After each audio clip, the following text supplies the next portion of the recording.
So I'm currently working on this Lotus Elise. It's the final edition. It's a 240 Sport, so it's quite like a rare special edition version. The biggest issue I've got with this car is it doesn't weigh anything. And there's only certain places you can put the blocks on the ramp with this car because of the actual under chassis on them. Very similar to F-Type Jags, Porsche 911s, Ferraris, Lamborghinis. A lot of them are carbon fibre or like they've got a tub section, so you can only jack them in certain places. And if you don't, you will damage something. So you have to be really careful with these type of cars and understand them. Now, this actually tells you exactly where you can jack the car. The problem is, it doesn't weigh anything at the front. It only weighs something at the back because that's where the engine is. So what we basically found is when we jacked this car up, it wanted to lean back.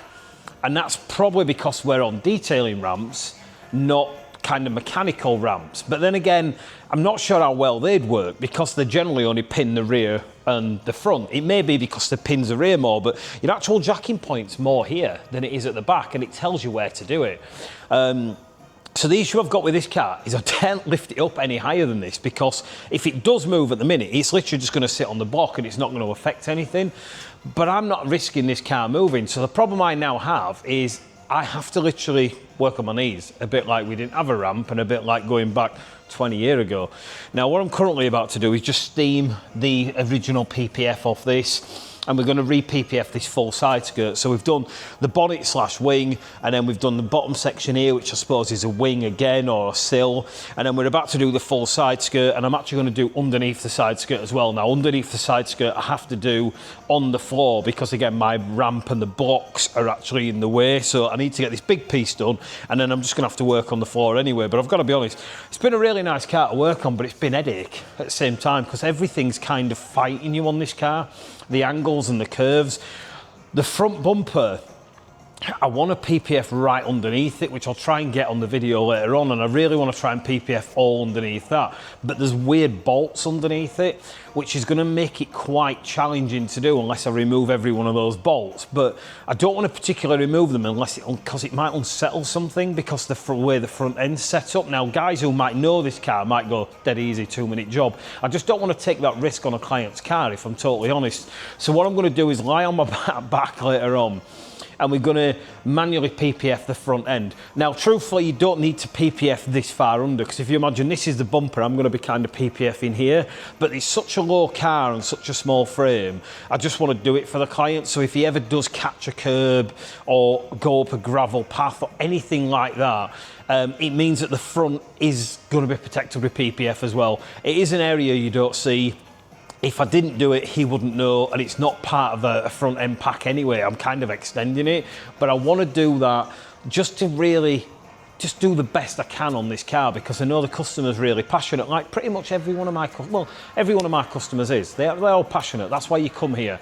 It's because I'm a car guy. We have seriously cool cars, and we like working on seriously cool cars. So if I can do that little bit more, then I'm always going to do that anyway. Right, so as you can see here, got a bit of an issue. We've taken this PPF off, and normally it comes off pretty easy, if I'm totally honest. It looked like it wasn't leaving glue, like little bits, but actually it's the complete opposite. Every bit of that is glue. It's left every single bit of glue on the car. So the problem we've now got is we need to speak to the client, because this is going to involve a little bit more cost, because this was an add-on when we originally spoke about we were doing the front.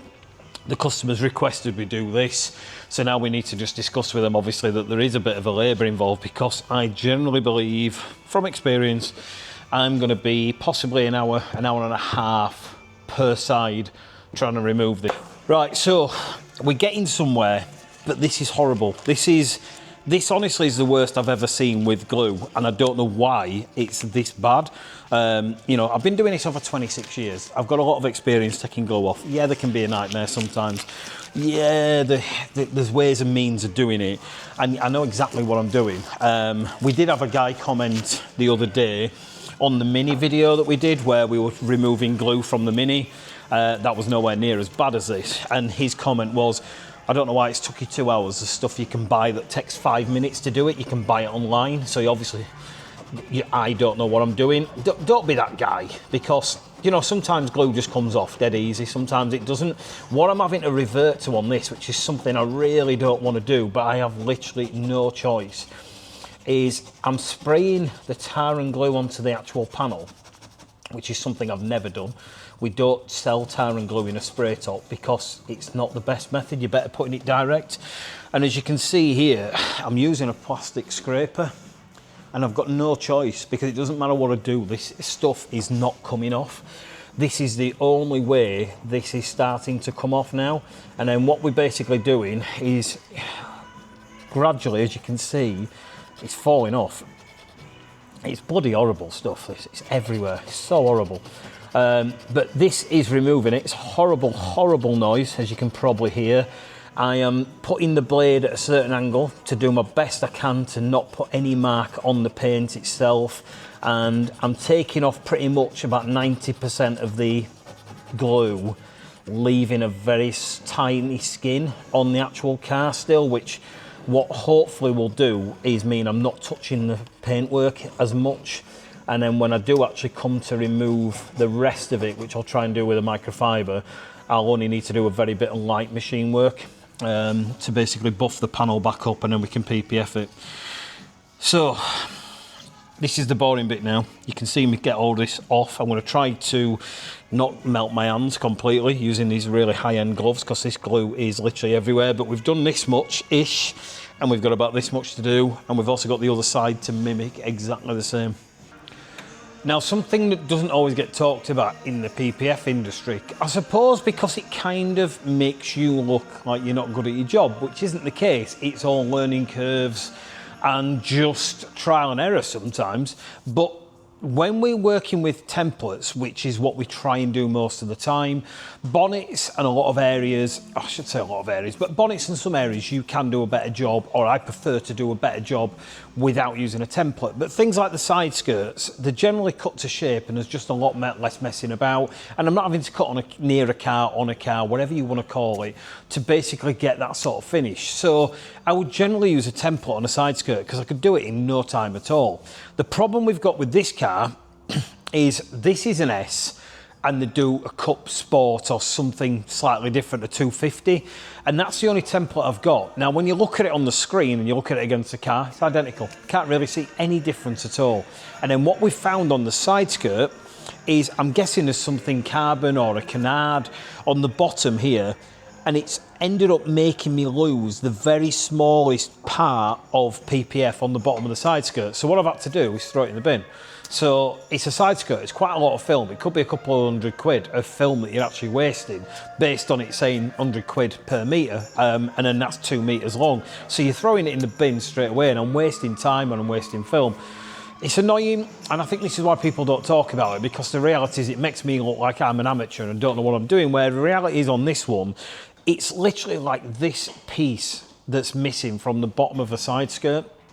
And I could have done it and nobody would have really known, but I'm not prepared to do that. So what I've done is I've had to edit this template and extend it to basically extend down here and do it all over again, which is what I'm currently about to do. So we've recut the film after jiggling it on the software and extending it, and then we're going to refit that side skirt now and then trim a tiny little bit, because when you manipulate it on the software it's not always perfect. So it means I've gone a bit over and I can get a really good cut finish on there now. So now we've finally prepped those panels and got rid of the glue and everything else that will basically just stuck to it. We've literally starting on with the actual PPF. Now I've done that side already and I didn't film it because it gets a bit boring, but what you're going to see now is me literally just removing this and we're going to PPF this side of the car. Now the first thing I'm going to start on is the actual side skirt, I suppose you'd call it, and then we've actually got a piece to do on the front as well. So it's all kind of a side skirt slash sill.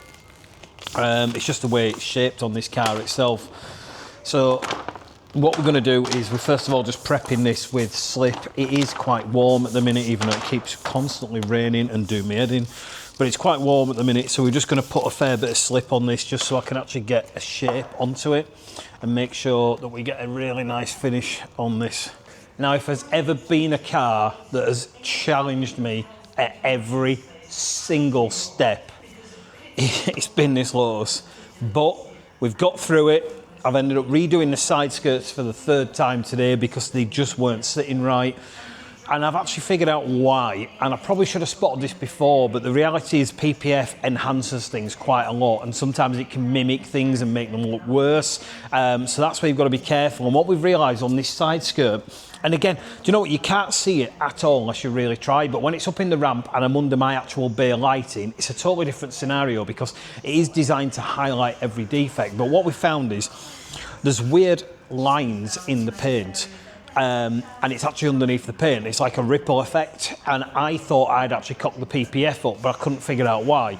Now, the first cut we did just didn't fit because there's actually two versions of this, and unfortunately the template we got just wasn't right, which is why we've redone it, and I've extended the template and done it manually. But then when I came in this morning, I've had a look at this and realised that there is weird lines in the PPF there, and it wasn't the PPF, it was the side skirt.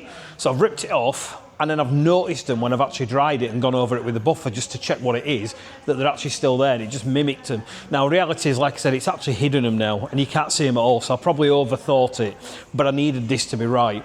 And what we've done on this car now is we've done this piece as one, so the bonnet and effectively the wing is in one piece because I didn't want to put a swage line on here, which is normally how you do these cars. Sometimes you do it because of the size of the bonnet is too big and bigger than the film, but sometimes you do it because of the way the stretch is and you just want to get the nicest finish. But we've managed to get it on, and we've managed to get every bit of water out from around the actual badges themselves, and we've managed to get that out really, really clean.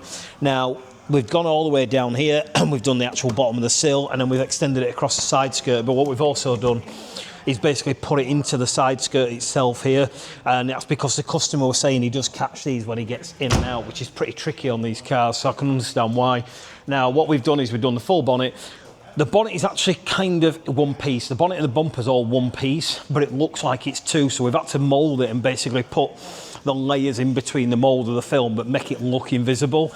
And then I've actually extended the film underneath the bumper by about so far, and that's just to make sure that it doesn't catch or get caught, because it's a pretty low car. I'm sure a rock or a stone or even a curb is going to attack this car at some point, and by going under there and actually just extending it, it means that it is fully protected. And I think it's for the sake of a 20 minutes extra work, it was worth doing.